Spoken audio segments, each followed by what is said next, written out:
हरि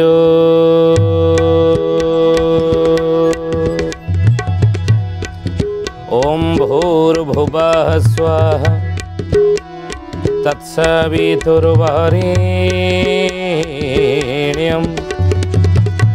भर्गो देवस्य धीमहि धियो यो नः प्रचोदयात्।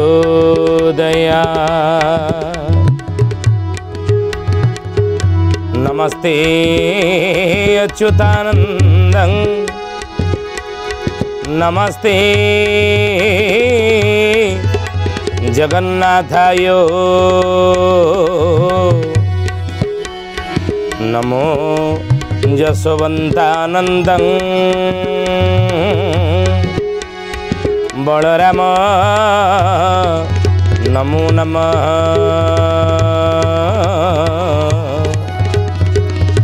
बलराम नमो नमः। बोलिए महापुरुष अच्युतानंद जी की जय। श्रद्धेय जाने ज्ञानी गुणी मंडली आज मालिका वचन को आपण मानक स्वागत जनाऊँ।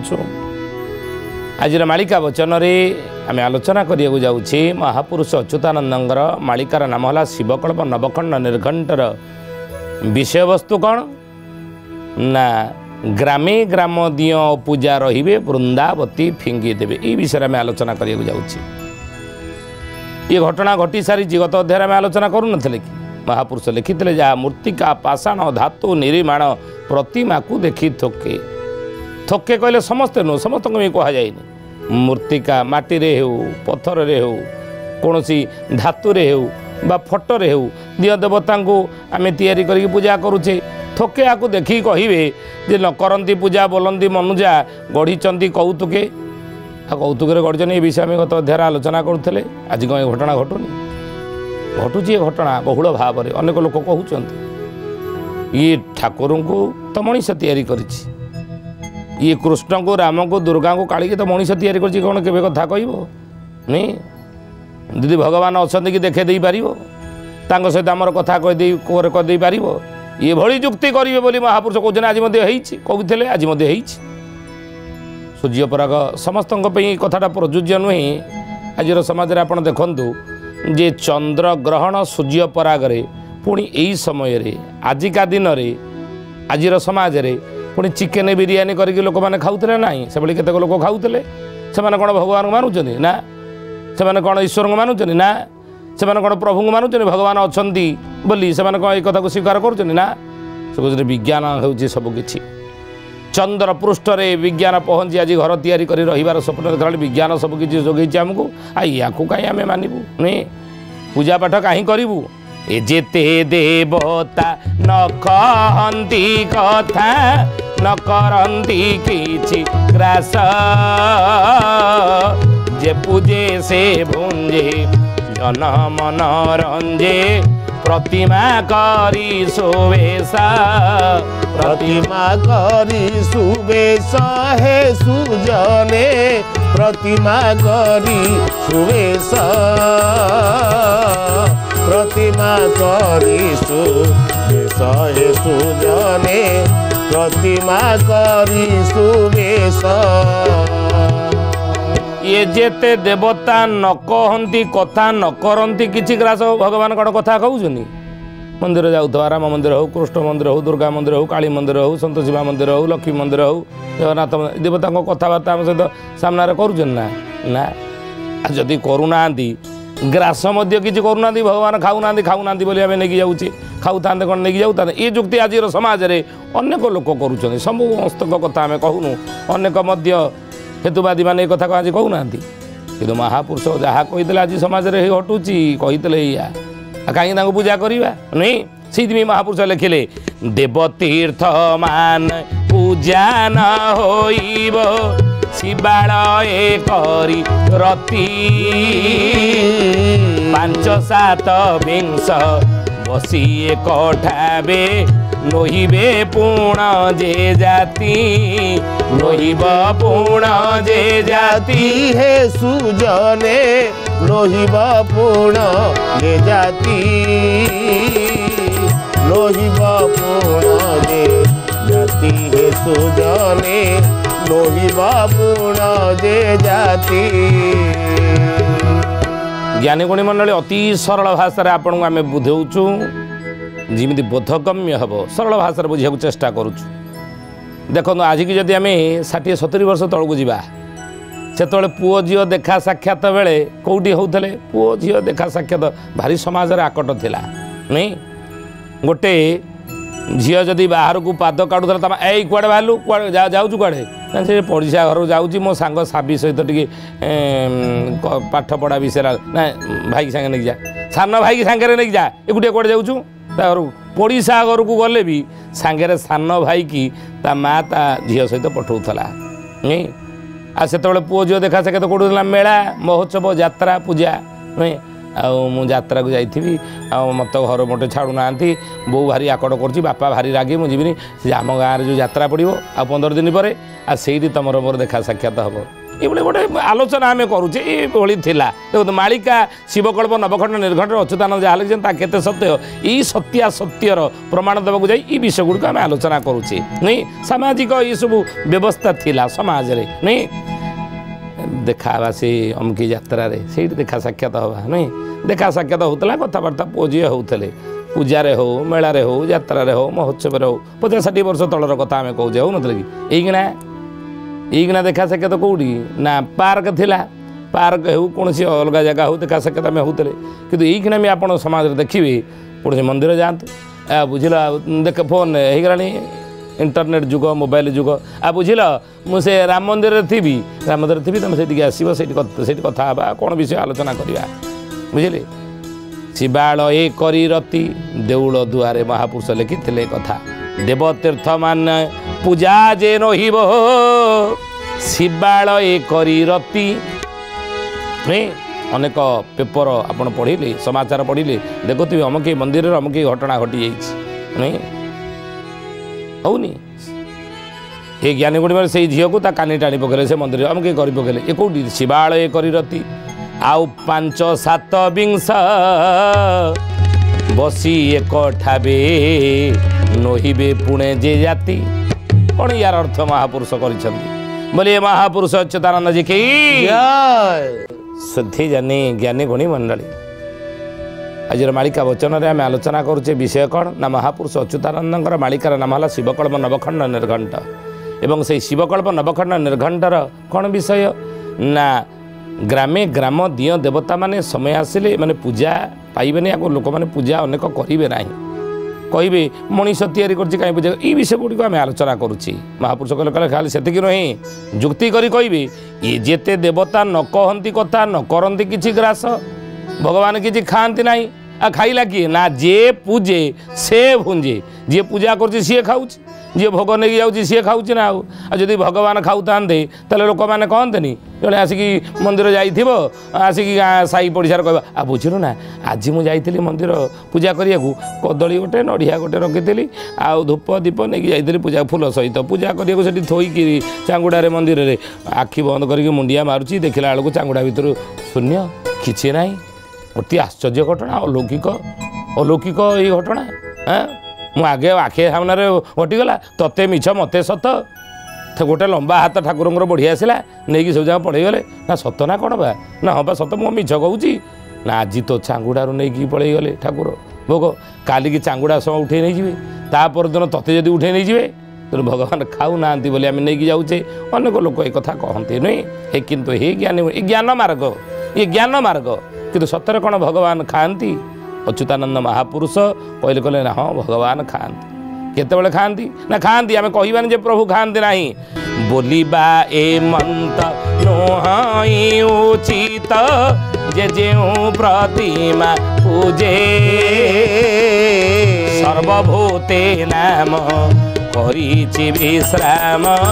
तेणु सुखमा पत्रे भुंजे तेणु सुखमा पत्रे भुंजे हे सुजने तेणु सुख पत्रे भुंजे तेणु सुखमा पत्रे ବୁନ୍ଦେ ସୁଜନେ ତେଣି ସୂକ୍ଷ୍ମ ପତ୍ରେ ବୁନ୍ଦେ। କହିଲେ ବୋଲିବା ଏମନ୍ତ ନୁହଁ ହିଁ ଉଚିତ, ଏ କଥା କହିବା ଉଚିତ ନୁହଁ। ବୁଝିଲେ, କହିଲେ ଶାସ୍ତ୍ର ପୁରାଣ ଏ କ'ଣ ମିଥ୍ୟା ହେଇଯିବ? ମନ୍ଦିର ସବୁ ଉଠିଯିବ।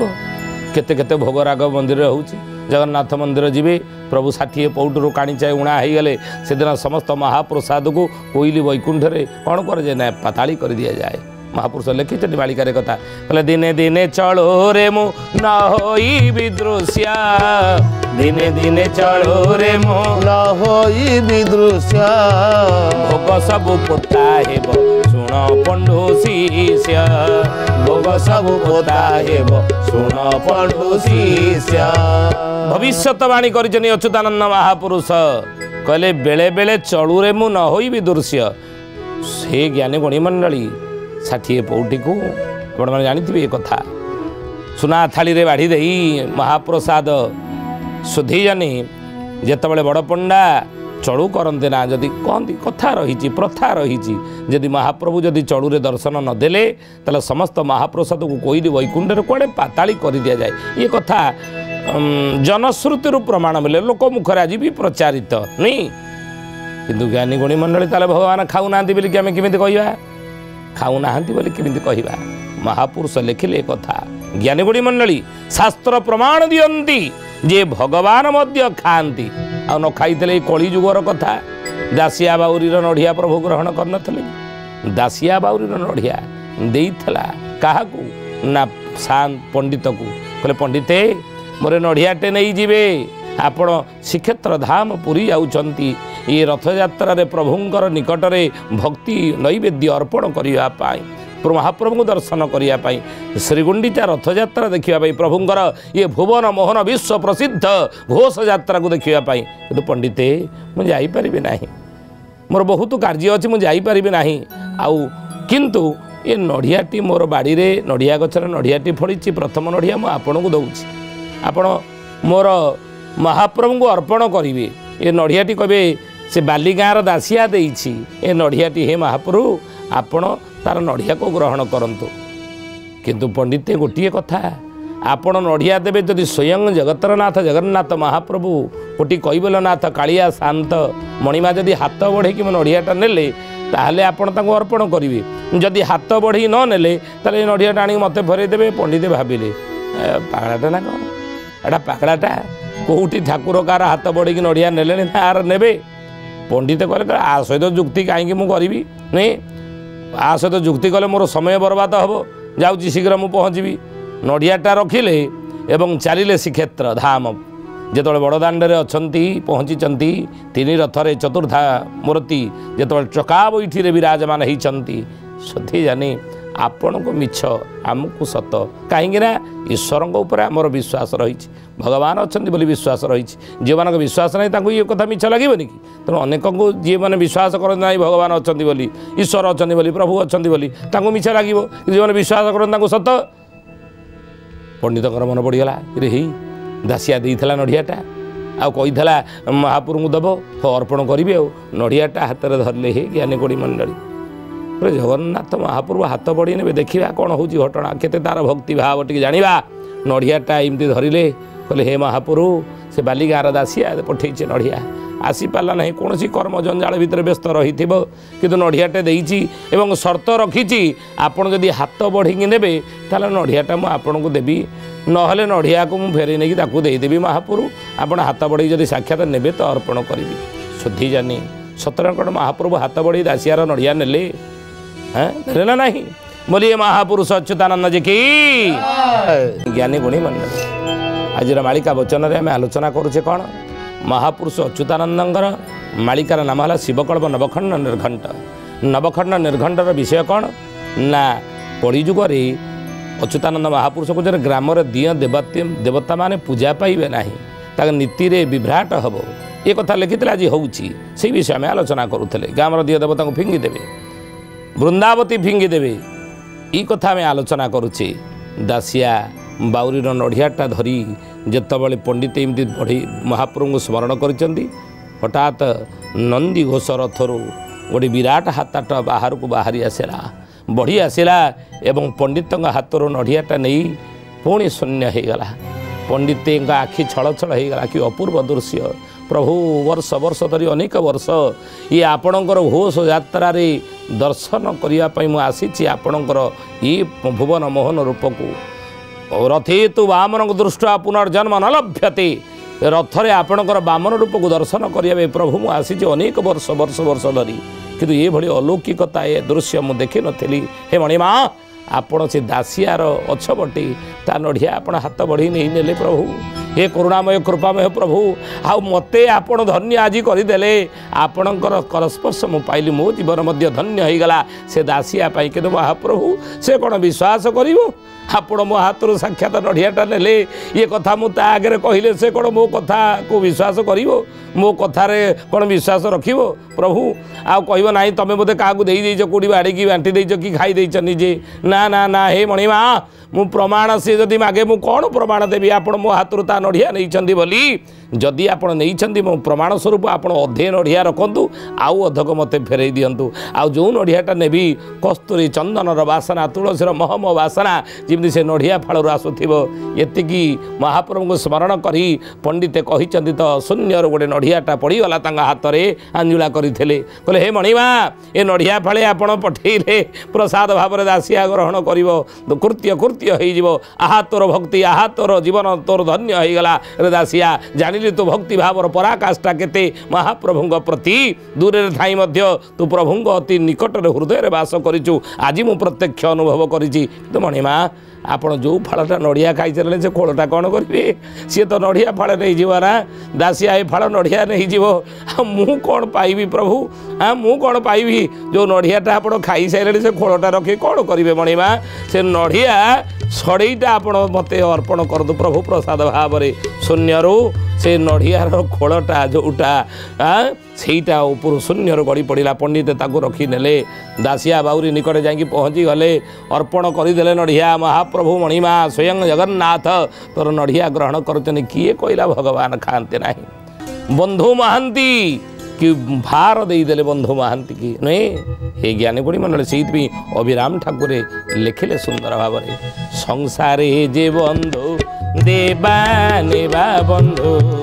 न देले न नेले किए कार संसारे जे बंधु देवा नेवा बंधु न देले न नेले किए कार तुम परी बंधु किए से बकी तुम परी बंधु किए से बकी पूर्ण करी देव सुदामा पुरा दीन बंधु हे बंधु तुम्हें मोहरा जग बंधु हे बंधु तुम्हें मोहरा दीन बंधु हे बंधु तुम्हें मोहरा जग बंधु हे बंधु तुम्हें मोहरा। सुखी जानी तेणु सुदामर दुई मुठा खुद बजा खाई पुरी की सुदामपुरी रे परिणत करदे ये कथा आम जाचे पुराण नहीं तेणु से गीतार नवम अध्याय 24 श्लोक भगवान कृष्ण कौन कहले अर्जुन को हे अर्जुन इरे पत्रं पुष्पं फलं त्वयं जो मे भक्तिया प्रजाच्छति तदहं भक्त प्रहृत मस्नामि प्रजतात्मन। हे अर्जुन मु खाए मु भक्तर कदली मध्य खाए मु भक्तर नड़िया मध्य ग्रहण करे मु भक्तर धूप दीप ग्रहण करे केतेबेले ग्रहण करे ना पत्र मध्य ग्रहण करे पुष्प मध्य ग्रहण करे केतेबेले ना जोमे भक्तिया प्रजच्छति केतेबेले भक्तर ग्रहण करे ना भक्त जदि भक्ति रे मते अर्पण करे जदि भक्ति तादर नाही जदि भक्तर श्रद्धा नाही भक्तर जदि भल पाइबा नाही भक्तर जदि आदर नाही भक्तर जदि स्नेह बड़ा से पदार्थ नुहे ताले भक्त जदि समर्पित नुहे हे अर्जुन मु सी धूप दीप नड़िया कदली कौन ये जदि से बड़ी दुर्मूल्य किसी दिए कौन सी दामिकिया फलमूल दिए बा प्रसाद भोग दिए ताको मध्य मु छुए नहीं आड़ आखिरे चाहे ना तेणु मुझे ग्रहण करे प्रथमे भगत जदि भक्तिर सहित मत अर्पण करिछि कि नाही ताले किमिति मु ग्रहण करे मु किमिति ग्रहण करे ना भक्तानां रस नाग्रेण रस स्मस्मादि पदमज मु केतबेले ग्रहण करे ना तार ना रसनाग्रेण अर्थ भक्त मते जहा अर्पण करिब श्रद्धार सहित मुताकू रस आस्वादना तार कर दे नासाग्र रे ज्ञानी गुणी मंडली आघ्राण रे मुताकू ग्रहण करनी ये मंत्र जंत्र किसी नहीं न मंत्र न जंत्र तदोपि च न जाने स्तुति महु न चाह्वानंग ध्यानंग तदोपि च न जाने स्तुति कथा परं जाने मात तदनुसरण क्लेशहरणम ये मंत्र जंत्र किसी काम करिबो नहीं भक्ति केवल तेणु से महापुरुष अच्युतानंद लेखिले कथा जे के देवता केहूँ भकत के काहाकू पूजिला के भोग राग कराउछि केहू गोटा हुंजिला भगवान ग्रहण करती सेतिकी भक्ति अच्छी तो सेतिकी भाव अच्छी तो आम भितर भाव अच्छी भक्ति अच्छी श्रद्धा अच्छी समर्पण अच्छी अतुट विश्वास अच्छी जदि अच्छी ताले आपण जहा दियंतु भगवान ग्रहण करिवे आखिर लुह ढाली दियंतु पूजा गृह रे प्रभु निकट बसी देखंतु प्रभु आपणकर से पदार्थ को ग्रहण करुछंती कि नाही करिवे अनुभव आपणकर आसी जीव बुझिले तेणु हे शुद्धि जने ज्ञानी गुणी मंडली महापुरुष जहाँ शिवकल्प नवखंड निर्खंड लिखिते जे ग्रामे ग्राम दियो पूजा रहिबो वृंदावती फिंगी देवे पाश्चात्य संस्कृतिर कबल पड़ी अपसंस्कृति पचर पड़ी विज्ञान मिछ द्वाही दे कलिजुगर अनेक जुक्ति करेंगे भगवान खाते ना कहीं देवा कथा कहते ना कहीं पूजा करवा ये जुक्ति जदि करती ताहले आपण को प्रमाण देलु भगवान ग्रहण करती केबे एथिरे अवहेला करेंगे केबे बेतंडा जुक्ति करेंगे ना भगवान खाते ना बोली खाते बुझिले ज्ञानी गुणी मंडली आज तो समय हो तो आसतु बाणी की विराम देवा से प्रभुंकर नाम नहीं श्रीकृष्ण गोविंद हरे मुरारे हे नाथ नारायण वासुदेव श्रीकृष्ण गोविंद हरे मुरारे हे नाथ नारायण वासुदेव हे नाथ नारायण वासुदेव हे नाथ नारायण वासुदेव हे नाथ नारायण वासुदेव श्रीकृष्ण गोविंद हरे मुरारे हे नाथ नारायण वासुदेव शुद्धि जनी ज्ञानी गुणी मंडली आज आसतु बाणी के ठारे विराम देवा पुणी आसंता अध्याय भेट होगा रहुचु हरिओम शांति शांति शांति सर्वारिष्ट सुशांति भवतु।